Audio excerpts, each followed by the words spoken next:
Operation सरकार चोरी, एक प्लान जिससे कांग्रेस की जो विक्ट्री थी, लैंडस्लाइड जो विक्ट्री होनी थी, वो लॉस में, हार में बदली जाए। कांग्रेस पार्टी हरियाणा के चुनाव को तकरीबन 22,000 वोट से हारी। ब्राजील की महिला 22 बार 10 बूथों में हरियाणा में वोट कर रही है। आप ये देखिए, एक फोटो, एक असेंबली, 100 वोट। बूथ नंबर 130, 31 रुद्राभिषेक जैन, नमन जैन 18 बार वोट कर रहे हैं। ये देखिए ज्ञानेश जी का ज्ञान, ये कह रहे हैं कि हाउस नंबर 0 का मतलब होमलेस, जिसके पास घर नहीं है। इलेक्शन कमिश्नर खुलकर देश को झूठ बोल रहे हैं। हाउस नंबर 265 होडल में 501 लोग इसमें रहते हैं, चेक किया, झूठ। हाउस नंबर 1904 108 वोट, वो देख लीजिए, छोटा सा घर है, इसमें 108 वोट नहीं रहते। तो ये है इनकी व्यवस्था। फेक पिक्चर्स, उसमें ब्राजीलियन मॉडल की पिक्चर, यूपी के बीजेपी लीडर्स, यूपी के बीजेपी कार्यकर्ता आकर हरियाणा में वोट करते हैं, यूपी में वोट करते हैं। ब्लर्ड फोटोग्राफ्स, किसी को रुकवाना हो रुकवा दो, किसी से वोट लगवाना हो लगवा लो। ये बीजेपी और इलेक्शन कमिश्नर के कल्यूजन से हो रहा है।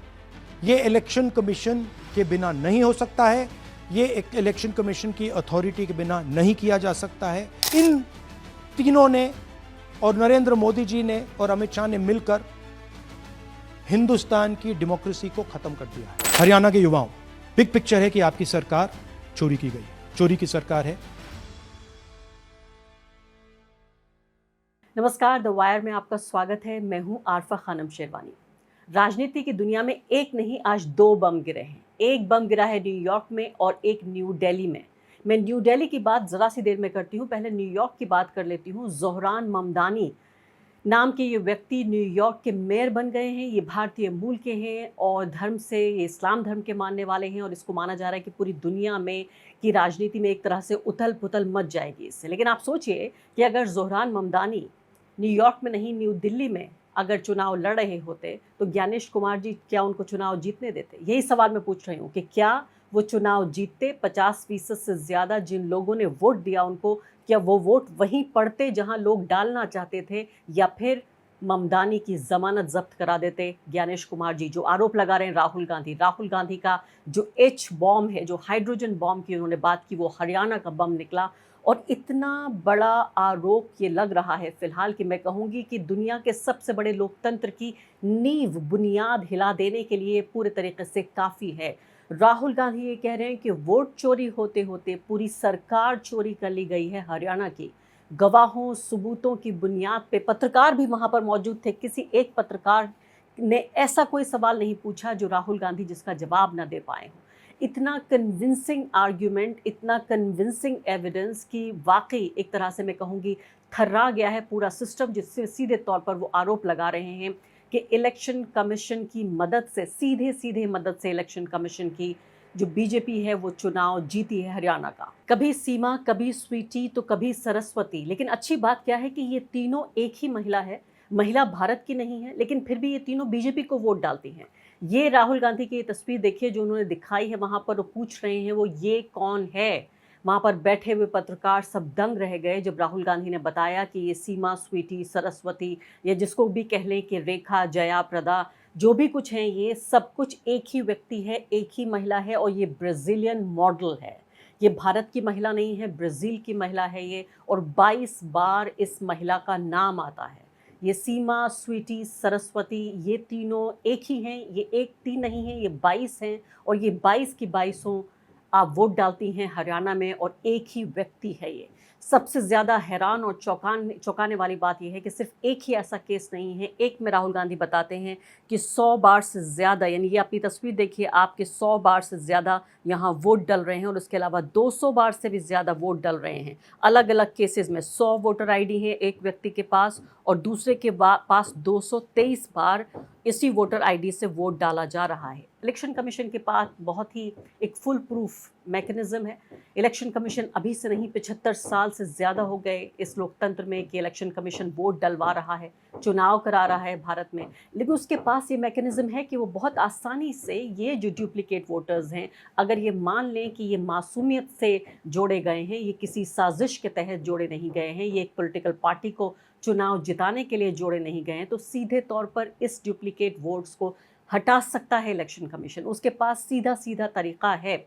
जो डेटा नहीं दे रहा है इलेक्शन कमीशन राहुल गांधी को, जो सीसीटीवी फुटेज नहीं दे रहा है इलेक्शन कमीशन, ज्ञानेश कुमार जी आखिर कर क्या रहे हैं? आप देखिए कि बिहार का चुनाव होने वाला है अब से कुछ ही घंटे में शुरू, लेकिन मैं बात कर रही हूँ यहाँ हरियाणा की, क्योंकि किसी भी चुनावी प्रक्रिया का, किसी भी चुनावी प्रोसेस का, किसी भी इलेक्शन का आखिर मायने क्या रह जाते हैं। जब वोट चोरी हो रही है, सरकार चोरी हो रही है, तो विपक्ष क्या करेगा? पत्रकार जाके जो रिपोर्टिंग कर रहे हैं, दर्जनों की तादाद में, सैकड़ों की तादाद में आप तक कहानियां ला रहे हैं, वो आखिर क्या करेंगे जब सब कुछ पहले से मैनेज्ड है? एक ही कमरे में जब सब कुछ तय हो चुका है। यहाँ राहुल गांधी ने ये तस्वीर भी दिखाई है बीजेपी के नेता की, और अब जो चीफ मिनिस्टर हैं नायब सिंह सैनी, उनकी तस्वीर दिखाई है, उनका वीडियो दिखाया, जिसमें वो सीधे तौर पे ये कह रहे हैं, जब तमाम तरह के ओपिनियन और एग्जिट पोल्स फेवर में आ रहे थे कांग्रेस पार्टी की जीत के, तो बीजेपी आखिर कैसे जीत गई? जब उनसे सवाल पूछा गया तो उन्होंने कहा हमारे पास व्यवस्था है। कि एक ऑपरेशन सरकार चोरी लागू किया गया, एक प्लान जिससे कांग्रेस की जो विक्ट्री थी, लैंडस्लाइड जो विक्ट्री होनी थी, वो लॉस में, हार में बदली जाए। थोड़ा सा मैं आपको डिटेल्स देना चाहता हूं। इनकी आवाज सुनिए। ये हरियाणा के चीफ मिनिस्टर है। मैंने शुरू से ये कहा है कि भारतीय जनता पार्टी एक तरफा सरकार बना रही है। हमारे पास सारी व्यवस्थाएं हैं, आप चिंता मत करिए। अब ये देखिए, मुस्कुरा रहे हैं। सारे एग्जिट पोल्स कह रहे हैं कि भाई आप चुनाव जीत रहे हो, सारे ओपिनियन पोल्स कह रहे हैं कि चुनाव जीत रहे हो। ये मुस्कुरा के कह रहे हैं भैया हमारे पास व्यवस्था है। कौन सी व्यवस्था, क्या व्यवस्था, ये इस प्रेजेंटेशन का लक्ष्य है। अब यहाँ राहुल गांधी यहाँ पर एक और आंकड़ा देते हैं जो अपने आप में मैं कहूँगी बहुत ज़्यादा चौंकाने वाला आंकड़ा। वो ये है कि आप देखिए पूरे स्टेट का जो इलेक्शन है उसमें जो 2 करोड़ लोग हैं, 2 करोड़ में बता रहे हैं कि 25 लाख लोग, उनके वोटों की चोरी हुई है। 25 लाख ही, यानी 8 वोटर में से 1 वोटर की चोरी हुई है। 12.5%, 8 में से 1 की चोरी। ये इतनी बड़ी चोरी नहीं, ये तो डाका डाला गया है, सीधे सीधे रॉबरी है ये। अगर ये बात जो राहुल गांधी कह रहे हैं अगर इसको सच साबित मान लिया जाए तो आप ये सोचिए कि बता रहे हैं कि सिर्फ 22,779 वोटों का फ़र्क था इन दोनों पार्टियों के बीच। इतने बड़े स्टेट में 2 करोड़ वोटर के बीच आप देखिए सिर्फ 22,779, इतना क्लोज ये इलेक्शन था कुछ सीटों पर कि एक सीट तो सिर्फ 32 वोट से हारे हैं। और इसके अलावा कुल मिलाकर देखा जाए अगर 22,779 वोट कांग्रेस पार्टी को ज़्यादा मिल जाते अलग अलग कंस्टिट्यूएंसीज में तो कांग्रेस पार्टी की सरकार होती हरियाणा में। पहले महाराष्ट्र का केस आया, उसके बाद हरियाणा का केस है और अब बिहार दांव पर लगा हुआ है। सीधे तौर पर यहाँ बताने की एक कोशिश हो रही है कि सिर्फ वोट नहीं चोरी हो रहे हैं, वोट डुप्लीकेट वोटर्स जोड़े जा रहे हैं। और ज़रा भी इसमें मेहनत करने की भी कोशिश नहीं हो रही है कि ज़रा चेहरा भी इधर से उधर कर दिया जाए, एड्रेस भी इधर से उधर कर दिया जाए। एक एक व्यक्ति को 2200, 222 इतने वोट देने की इजाज़त दी जा रही है। इसके अलावा वहाँ पे लोगों को बाकायदा उन्होंने फिज़िकली प्रेजेंट किया, जिन्होंने बताया कि पिछले चुनाव में उन्होंने वोट दिया था, इस चुनाव में उनका वोट कट गया। और अभी भी बिहार में मैं सोच रही हूँ कि आखिर होगा क्या। SIR की पूरी एक्सरसाइज के बाद आप ये देखिए कि आखिर बचा क्या है। जब इतनी बड़ी तादाद में वोटर को डिलीट कर दिया गया है, काट दिया गया है, सुप्रीम कोर्ट की निगरानी के बावजूद धड़ल्ले से इस तरह की रॉबरी हो रही है, डाका डाला जा रहा है, ऐसे में किस चुनावी नतीजे की और किस चुनावी प्रक्रिया की हम वाकई बात कर रहे हैं। राहुल गांधी कई बार उन्होंने इस बात को कहा कि जो देश का युवा है और ख़ासकर जो हरियाणा का युवा है, जो जेन ज़ी है, वो जेन ज़ी जिसने एक रिवॉल्यूशन ला दिया, एक क्रांति ला दी, नेपाल में सरकार का तख्ता पलट कर दिया, इसी तरह से एक जेन ज़ी का जिक्र वो यहाँ पर कर रहे हैं। हालांकि वो कह रहे हैं कि सत्य और अहिंसा के रास्ते पर चलकर ये जेन ज़ी है, ये जो युवा है, ये जो हमारी युवा पीढ़ी है, इसको ये बता रहे हैं कि सत्य और अहिंसा के रास्ते पर चलकर आप जो भी कुछ करना चाहें वो कीजिए, लेकिन उनके भविष्य की ये बात है, इसलिए उनको ये जानना ज़रूरी है। अब यहाँ पर सवाल ये पैदा होता है कि इलेक्शन कमीशन भी विपक्ष बन गया है, मीडिया भी विपक्ष बन गया है, सब कुछ विपक्ष को करना पड़ रहा है, क्योंकि इस देश में मीडिया की मौत हो चुकी है और इलेक्शन कमीशन की भी मौत हो चुकी है। लोकतंत्र का जिस तरह से गला दब रहा है, ये इस वक्त राहुल गांधी को बिहार में होना चाहिए था। अगले जो कुछ ही घंटों में वहाँ पर वोट डलने वाले हैं, लेकिन यहाँ जब वोट की नहीं सरकार की चोरी हो रही है, आखिर नेता करे क्या? मैं जब बिहार पहुंची तो मुझे कई लोगों ने कहा कि अरे राहुल गांधी गायब क्यों हो जाते हैं? वोट अधिकार यात्रा करने के बाद वो हफ्तों तक गायब हो गए।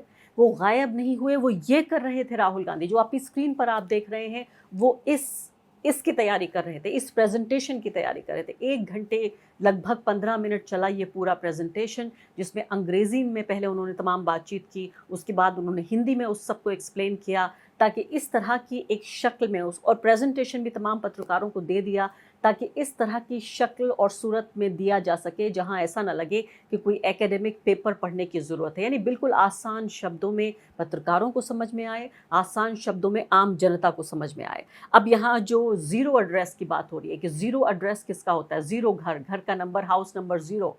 इलेक्शन कमीशन ने यहाँ पर यह कहा कि उन लोगों का होता है जिनके पास घर नहीं होते, जो लोग पुल के नीचे सोते हैं या कहीं पेड़ के नीचे सोते हैं। ये फरमा रहे थे हमारे ज्ञानेश कुमार जी। राहुल गांधी ने कहा, उसी डिटेल को लेकर बाकायदा उन्होंने एक व्यक्ति को, यानी अपनी ही टीम में से लोगों को भेजा और उन लोगों को पाया, वहाँ पे वो लोग मिल गए, उनकी खोज पूरी हुई जिनके मकान नंबर 0 हैं। तो एक झूठ के बाद दूसरा झूठ, दूसरे झूठ को छुपाने के लिए तीसरा झूठ, झूठ पर झूठ और झूठ पर झूठ। ये झूठ के सहारे पूरा लोकतंत्र चल रहा है। अब मैं क्या उम्मीद करूं इस बात से कि राहुल गांधी ये सब जो कह रहे हैं, हाइड्रोजन बम गिराया हो उन्होंने या नाइट्रोजन बम गिराया हो, इस बम को गिराने के बाद क्या सुप्रीम कोर्ट इसका संज्ञान लेगा? क्या मीडिया इस पर सैकड़ों घंटों का कवरेज करेगी? क्या अखबार अपने पन्नों को लाल कर देंगे? क्या लोग इस बात को लेकर जागरूक होंगे और कहेंगे कि हम अपने लोकतंत्र की, अपने सरकार की, अपने वोट की चोरी नहीं होने देंगे? आखिर होगा क्या?